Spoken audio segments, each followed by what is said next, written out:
Boleh kamu tangannya begini? Oke, taruh di sana, depan layar ya. Mukanya kelihatan? Nah, perhatiin ya. Sekarang matamu fokus kepada tanganmu. Sudah? Fokus pada tanganmu. Jangan, pokoknya mata lihat itu terus ya. Sekarang saya mau nanya, kamu bisa melihat kamera dengan jelas atau enggak kalau kamu melihat tanganmu dengan... Tidak. Tidak jelas ya? Iya. Oke, pertanyaan menarik. Sekarang kamu tetap tangannya gitu, karena kamu melihat kamera. Bisa jelas kamera? Kalian para pembisnis sering banget overthinking, bingung memikirkan strategi yang terbaik? Nonton video ini untuk kalian dapat teknik NLP untuk melepaskan overthinking.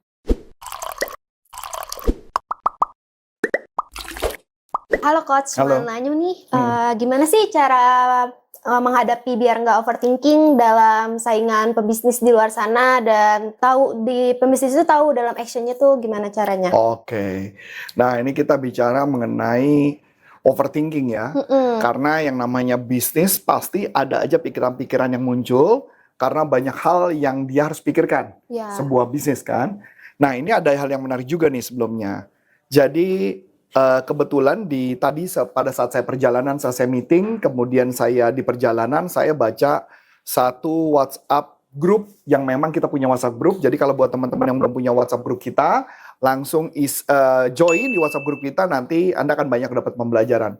Kebetulan ada satu orang nanya, Coach, gue sebagai bos, boleh nggak gue juga sebagai sales? Karena kata teman gue, kalau seorang bos juga jadi sales, itu bakal hasilnya tidak bagus. Hasil tidak bagus itu sama dengan kan akibatnya karena overthinking. Yeah. Karena kebanyakan yang dipikirin, tapi sambil jualan kan gitu loh. Nah saya jawab, kalau ini sedangkan bagaimana caranya supaya kita tidak overthinking. Tidak overthinking itu dalam teknik NLP sebenarnya pada dasarnya kenapa sih orang bisa overthinking? Itu dulu yang kita bicara. Nah, bentar Coach, kan saya baru nih ya di sini. Nah, itu teknik NLP dalam menghadapi overthinking itu apa aja sih? Nah, ya nanti saya jelasin ya. Jadi overthinking itu sebenarnya kenapa terjadi? Overthinking terjadi karena otak manusia itu tidak bisa mikirkan hal banyak sekaligus. Saya kasih gambaran yang paling gampang bahwa otak manusia hanya mampu menangkap itu 7 plus minus 2. Maksudnya itu apa Coach? 7 plus minus 2 artinya kalau kita dalam kondisi sehat, kita bisa menangkap sampai 9 poin saat bersamaan. Tapi kalau kondisi kita kurang bagus, kita cuma hanya mampu menangkap 5 aja. Oke. Saya kasih contoh. Oke. Saya kasih contoh dulu. Misalkan kita lagi ngobrol. Pada saat kita ngobrol, ada orang yang ngajakin kita ngobrol. Kalau kita kondisinya lagi capek, atau mungkin saya sambil megang handphone, terus Mas Adi lagi ngajakin ngomong saya, maka saya nggak denger apa yang diomongin kan. Iya. Dan lucunya banyak orang yang ngomong, oh ya, tapi begitu Mas Adi pergi, gue lupa apa yang diomongin, gue nggak tahu. Nah itu terjadi karena kita sudah lagi fokus sama handphone, jadi hal lain nggak didengerin. Apalagi kalau lagi sibuk, makanya itu disebut namanya 7 plus minus 2. Dimana kita tidak mampu mengingat banyak hal. Contoh lagi, menghafal nomor handphone mudah apa enggak? Lumayan sulit sih. Lumayan sulit ya? Iya. Kenapa lumayan sulit? Karena kan nomor telepon orang itu banyak ya? Nah, karena nomornya banyak. Iya. Nah, coba perhatiin. Kita sekarang jangan nomor kamu ya. Iya. Nomor orang lain kan, orang juga nggak tahu ini nomor siapa ya. Iya. Sebutin nomor yang kamu ingat nomor siapa. Nama A lah, anggaplah. Ya, nggak usah sebutin ya. Namanya A. Iya. Oke? Ingat nomornya? Ingat. Oke. Sekarang gimana cara kamu menghafal? Saya biasanya kalau misalnya buat ngehafal nomor telepon itu, saya dilihat belakangnya akhir nomor telepon. Oke. Coba sekarang sebut nomornya. Nomor 4 angka terakhir atau semuanya? Ya semua. Oke. 0851. Sebentar. 08 51. 51. Ya. Terus 8323. Nah, perhatiin nggak? 0851 itu 1 poin. Iya. Kedua, kamu nyebutin 4 angka lagi. Iya. Betul? Betul. Terus abis itu yang ketiga? Yang ketiga itu 3560. Berarti kamu hafalin 4 lagi kan? Iya. Berarti apa yang kamu lakukan? Kamu cuma menghafal 4. Iya. 4. Yang artinya berapa?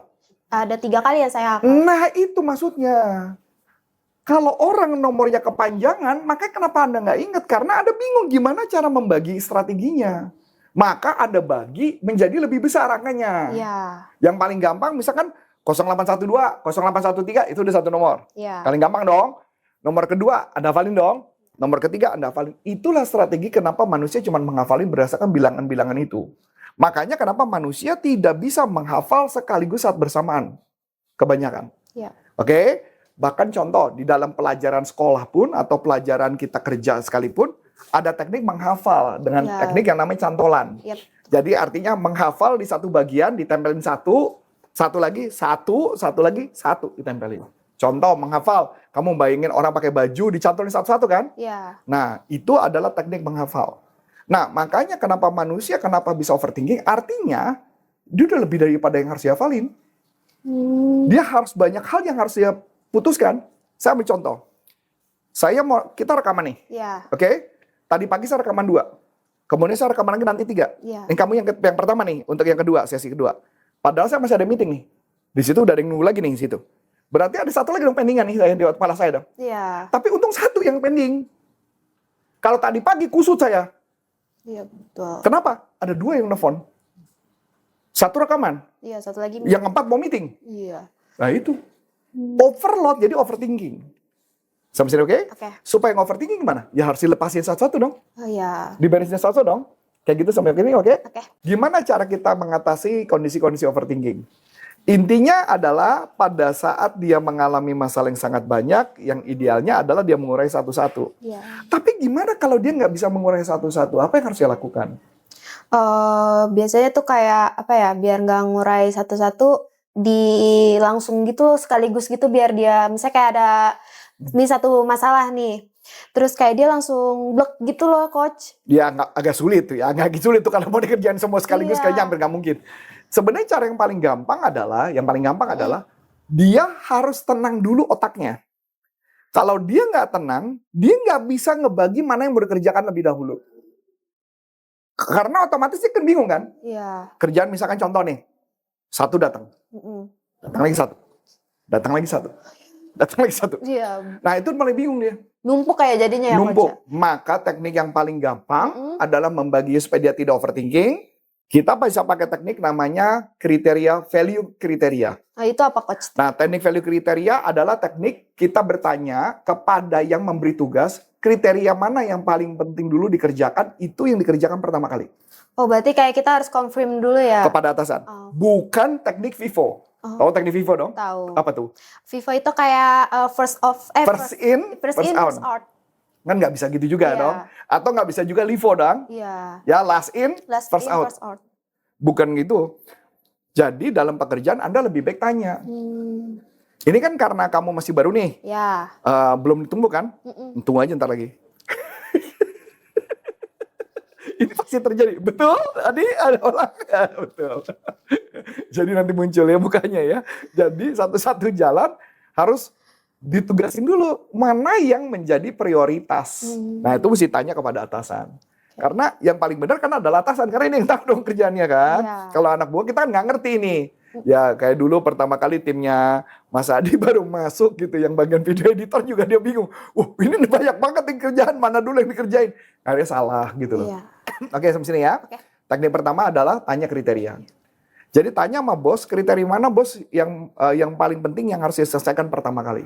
Nah, dengan kriteria itulah yang Anda urutin sesuai kriteria. Pertama. Oke. Kedua. Teknik kedua adalah teknik supaya dia mengalihkan pikiran, mengalihkan dulu pikiran, baru pakai teknik kriteria. Nah, itu maksudnya kayak gimana tuh, coach? Tujuannya gini. Ketika ada masalah, yang harus dilakukan pertama kali, dia harus keluar dari masalah itu dulu. Keluar. Paham ya? Keluar. Jadi saya kasih contoh. Ketika kita lagi ada problem, kita terfokus pada masalah, maka otomatis kita tidak bisa dapat solusi. Iya. Oke? Saya kasih contoh. Ini contoh yang paling gampang. Boleh kamu tangannya begini? Oke, taruh di sana, depan layar ya. Mukanya kelihatan? Nah, perhatiin ya. Sekarang matamu fokus kepada tanganmu. Sudah? Fokus pada tanganmu. Jangan, pokoknya mata lihat itu terus ya.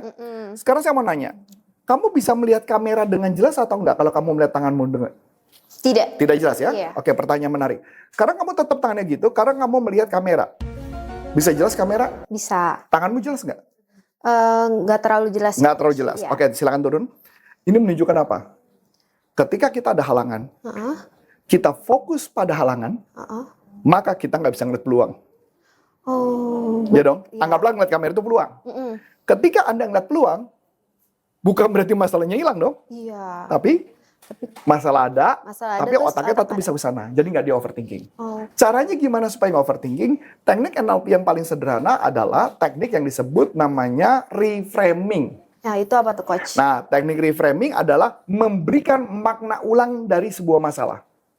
Oke. Oke, misalnya overthinkingnya karena apa problemnya? Waduh, gue stres banget, kerjaan gue banyak gitu ya. Maka Anda harus mulai dengan kalimat yang paling gampang di NLP adalah kalimatnya bagus itu. Oke. Misalnya, Ya. pekerjaan lagi banyak, numpuk. Kamu jawab, bagus itu artinya apa?